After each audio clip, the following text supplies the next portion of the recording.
Hello and welcome again to today's Swahili lesson. Our topic for today is time telling. When telling time in Swahili, one must consider the following.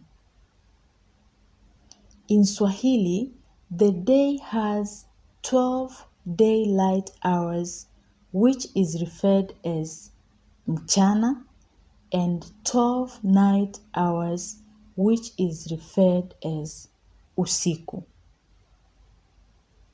The new day begins with the sun rising around 6 o'clock in the morning, and the night begins when the sun sets around 6 o'clock in the evening.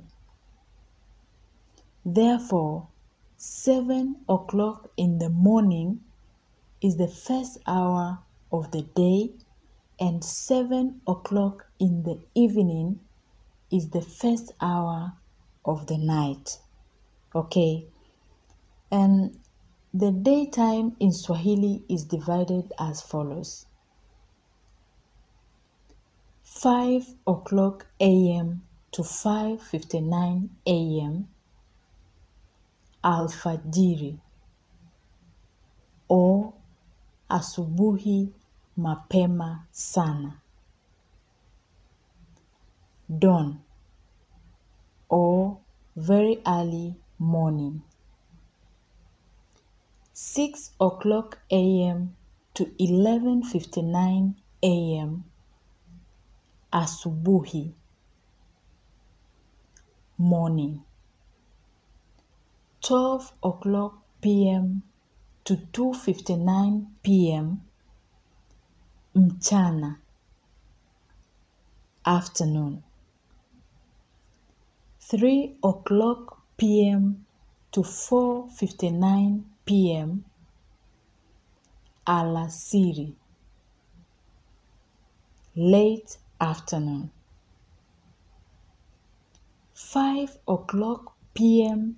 to 6:59 p.m. jioni, evening. 7 o'clock p.m. to 4:59 a.m. usiku, night.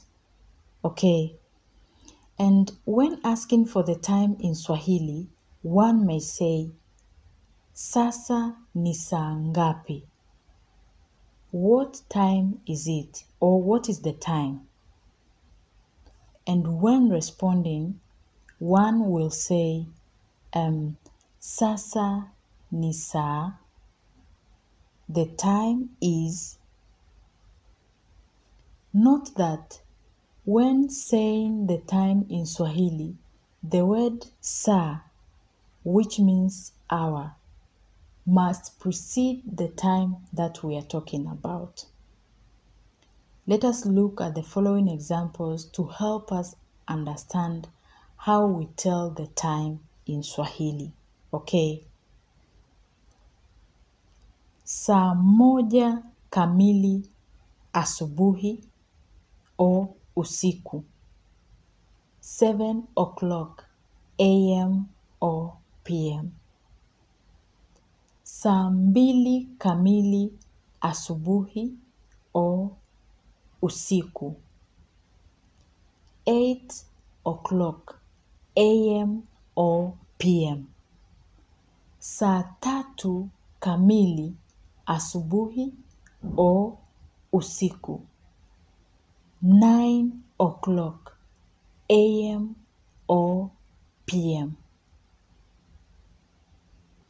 Saa nne kamili asubuhi or usiku.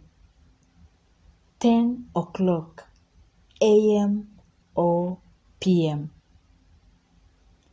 Saa tano kamili asubuhi or usiku.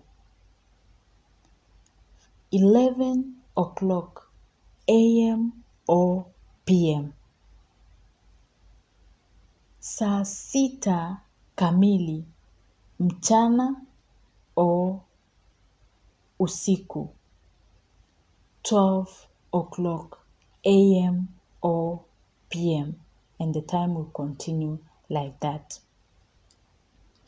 In Swahili, hours are also divided into quarters and halves and so on, which are termed in Swahili as nusu saa, half an hour, robo saa, quarter of an hour, na robo, quarter past, kasoro robo, quarter to,